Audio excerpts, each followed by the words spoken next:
જૂનાગઢમાં રાજેશ ચુડાસમા દ્વારા પણ નામાંકન પત્ર ભરવામાં આવ્યું છે। ઉમેદવારી ફોર્મ તેમના દ્વારા પણ ભરી દેવામાં આવી ચૂક્યું છે। તો જૂનાગઢથી આ સમાચાર જેની અંદર રાજેશ ચુડાસમાએ પણ હવે વિધિવત રીતે ઉમેદવારી પત્ર ભર્યું છે। મોટી સંખ્યામાં જન સમર્થન સાથે તેઓના દ્વારા ફોર્મ ભરવામાં આવ્યું છે અને કેબિનેટ મંત્રી મુળુભાઈ બેરા પણ ખાસ હાજર રહ્યા હતા। બાકી રહેલા કામો પૂર્ણ કરશે તેવી ખાતરી તેમના દ્વારા આપવામાં આવી છે અને ભવ્ય રોડ શો પૂર્ણ કર્યા બાદ તેઓના દ્વારા ઉમેદવારી પત્ર ભરવામાં આવ્યું હતું। રોડ શોની અંદર મોટી સંખ્યામાં લોકો જોવા મળ્યા। ખાસ કેબિનેટ મંત્રી પણ ઉપસ્થિત રહ્યા હતા। મુળુભાઈ બેરાની હાજરીમાં તેઓના દ્વારા નામાંકન પત્ર ભરવામાં આવ્યું છે। મોટી સંખ્યામાં જનસમર્થન પણ તેઓની સાથે રહ્યું હતું અને તેઓના દ્વારા નામાંકન પત્ર ભરવામાં આવ્યું છે। જૂનાગઢથી પણ રાજેશ ચુડાસમાએ હવે ઉમેદવારી પત્ર ભરી દીધું છે।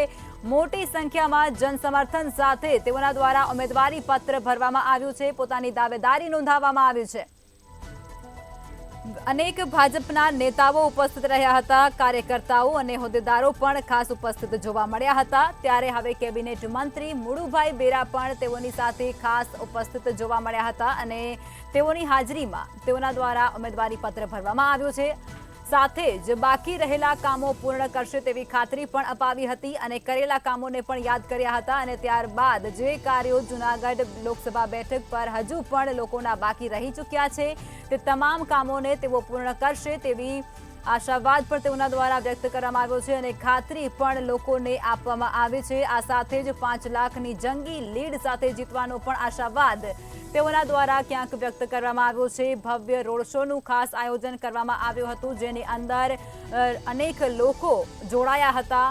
ભાજપના કાર્યકર્તાઓ અને હોદ્દેદારો સાથે જ પદાધિકારીઓ પણ વિશેષ ઉપસ્થિત રહ્યા હતા।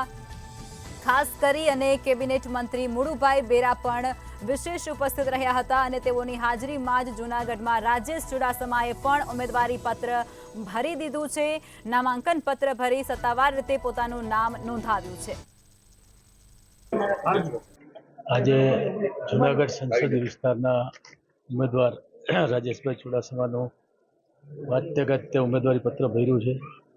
ખૂબ મોટી સંખ્યામાં કાર્યકર્તાઓ જૂનાગઢ અને ગીર સોમનાથ જિલ્લામાંથી અહીંયા આવ્યા હતા અને આખા જૂનાગઢ શહેરમાં એક ભવ્ય રેલી પણ થઈ હતી। ઠેર ઠેર જગ્યાએથી જૂનાગઢ નગરજનો પણ ખૂબ જ આવકાર આપતા હતા અને હમણાં જ રેલી સંપન્ન થયા પછી આપણા લોકપ્રિય જૂનાગઢના ઉમેદવાર રાજેશભાઈ ચુડાસમાએ પોતાનું ઉમેદવારી પત્ર ભર્યું છે।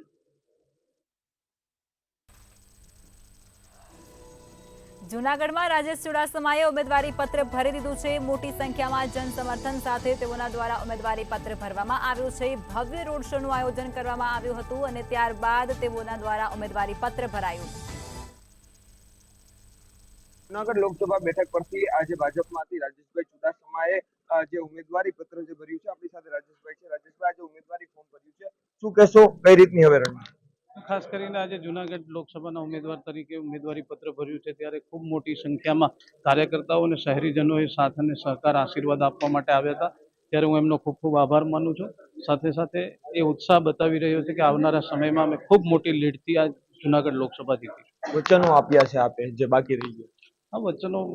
તમામ વચનો અમે પૂરા કર્યા છે, પણ જૂનાગઢને ફાટક મુક્ત બનાવવું આવનારા 5 વર્ષમાં એ અમારી પ્રાયોરિટી છે। તો આ હતા રાજેશભાઈ ચુડાસમા કે જેમણે ત્રીજી વાર ભાજપે ભરોસો મૂકી અને જે ઉમેદવાર તરીકે જાહેર કર્યા છે અને આજે ઉમેદવારી પત્ર છે તે રાજેશભાઈ ભર્યું છે અને જે વચન બાકી રહી ગયું છે ફાટક મુક્ત જૂનાગઢનું, તે વચન આગામી સમયમાં પૂર્ણ કરશે તેવી બાંહેધરી આપી હતી। અમારા બખાઈ મંતવ્ય ન્યૂઝ, જૂનાગઢ।